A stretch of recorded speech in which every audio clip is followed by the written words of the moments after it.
Hai teman-teman, hari ini aku akan membuat video keterampilan mengajar dan pembelajaran mikro mengenai tata cara menutup pembelajaran.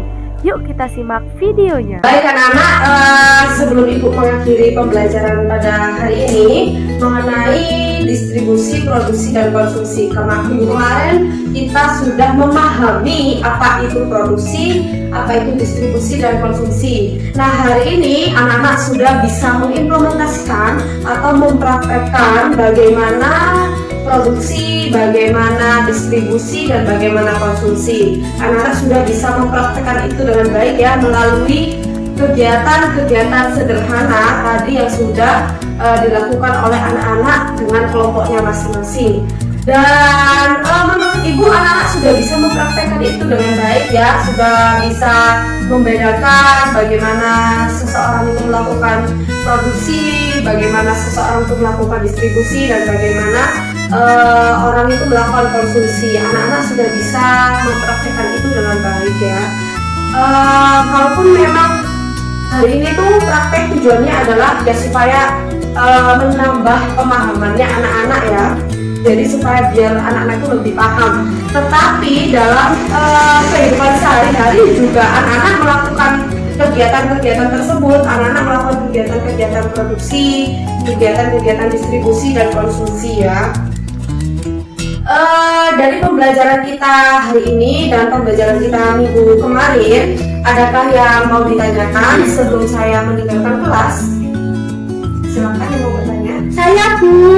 Ya, silakan Desi. Bu, kalau misalnya ada produksi dan konsumsi tetapi tidak ada distribusi itu gimana sih Bu solusinya? Bagus sekali ya pertanyaannya Desi. Sekarang sebelum Ibu menjawab pertanyaan dari Desi, coba anak-anak bayangkan ya, misalnya ada desa A, B, dan C. Di desa A mereka bisa memproduksi padi karena air di desa tersebut sangat melimpah sekali. Nah, tetapi di desa B dan C mereka tidak bisa memproduksi padi karena di sana daerahnya merupakan daerah yang sering mengalami kekeringan, jadi mereka tidak bisa memproduksi padi. Maka dari itu yang bisa memberikan padi atau yang bisa menghasilkan padi kan dari desa A ya. Untuk bisa sampai ke desa B dan C itu diperlukan adanya yang namanya distribusi. Jadi kalau nggak ada distribusi ya padi yang dihasilkan dari desa A tidak bisa sampai ke desa B dan C. Begitu pula sebaliknya ya. Jadi desa A hanya bisa mengkonsumsi padi tersebut untuk desanya sendiri.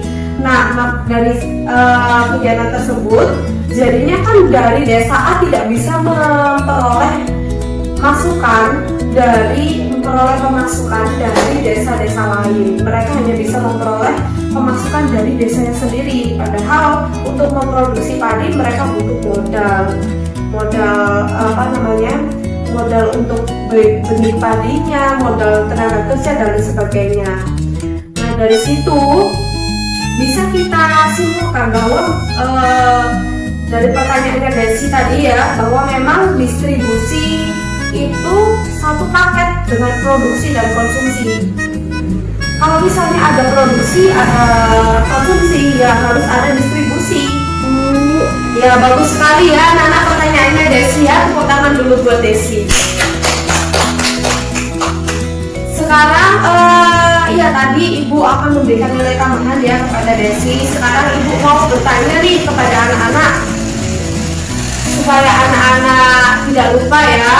Jadi Ibu mau bertanya, orang yang melakukan atau memproduksi suatu barang atau jasa itu dinamakan apa? Ada yang tahu? Silakan angkat tangan. Saya Bu.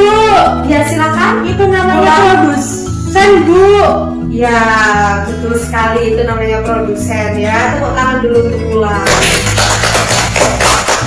Ya, untuk pertanyaan yang selanjutnya, ini Ibu mau bertanya, orang yang melakukan distribusi atau yang menyebarkan barang dan jasa setelah diproduksi oleh produsen itu dinamakan apa? Silakan angkat tangan.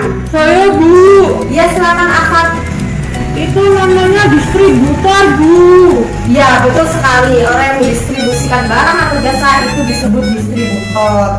Kemudian pertanyaan yang terakhir nih anak-anak ya. Seseorang yang mengkonsumsi barang atau jasa itu namanya apa? Silakan angkat tangan. Saya, Bu. Iya, silakan Vita. Itu namanya konsumen. Ya, betul sekali ya anak-anak ya. Tepuk tangan untuk teman-teman kita semua. Nah, karena ini anak-anak menurut Ibu udah paham ya, Ibu akan bertanya nih, apa kesimpulan dari pembelajaran yang kita lakukan hari ini dan minggu kemarin? Adakah yang bisa menjawab anak-anak? Saya tidak bisa, Bu. Oke, baiklah kalau begitu Ibu yang menjawab ya. Jadi kesimpulannya adalah bahwa produksi itu merupakan kegiatan untuk memproduksi suatu barang atau jasa. Nah, kemudian orang yang melakukan kegiatan tersebut dinamakan produsen.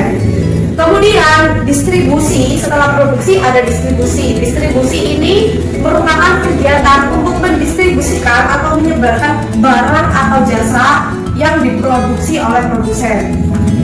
Kemudian setelah disebarkan ada yang namanya konsumsi. Oh iya, tadi orang yang mendistribusikan barang itu disebut distributor ya anak-anak ya. Kemudian setelah barang itu didistribusikan ada yang namanya konsumsi. Konsumsi ini merupakan kegiatan untuk menggunakan atau mengkonsumsi suatu barang atau jasa yang sudah disebarluaskan tadi. Dan orang yang melakukan kegiatan tersebut disebut sebagai konsumen. Tiga kegiatan tersebut, produksi, distribusi, dan konsumsi, itu seperti sahabat ya, sudah satu paket, tidak bisa dipisahkan.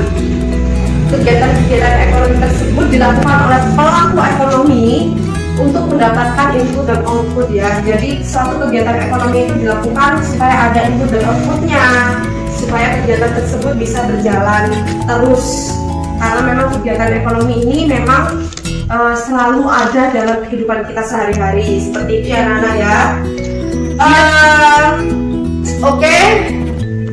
Ini untuk anak-anak ya, supaya anak-anak bisa lebih memahami, supaya anak-anak bisa memperkaya ilmunya, bisa lebih paham apa yang kita pelajari, apa yang sudah kita pelajari.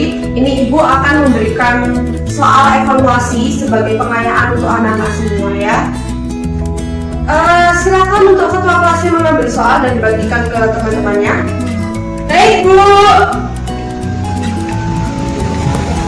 silakan dibagikan ya. Siap, Bu.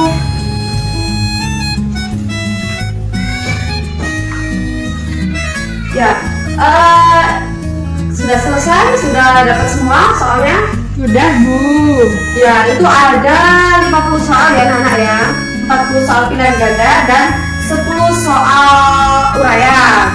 Itu anak-anak kumpulkan minggu depan di pertemuan kita yang akan datang. Jadi anak-anak untuk membahas peta ini, anak-anak memerlukan pemahaman yang lebih ya. Anak-anak harus lebih fokus, harus lebih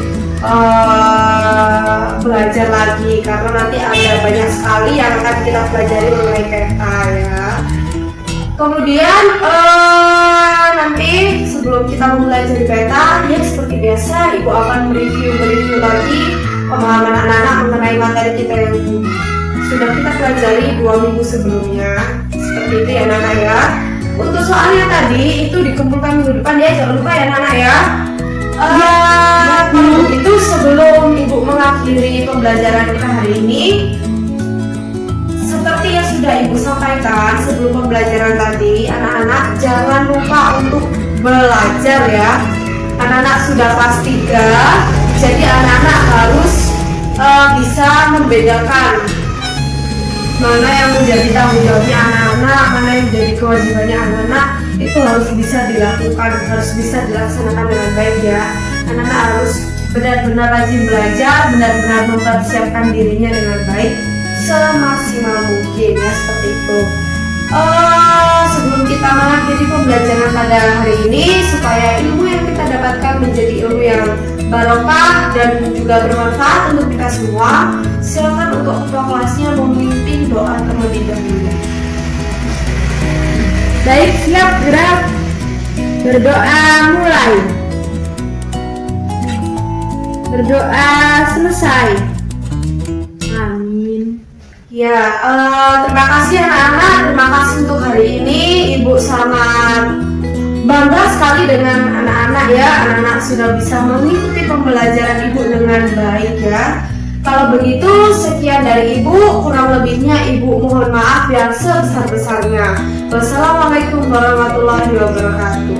Waalaikumsalam warahmatullahi wabarakatuh. Selamat siang anak-anak. Iya.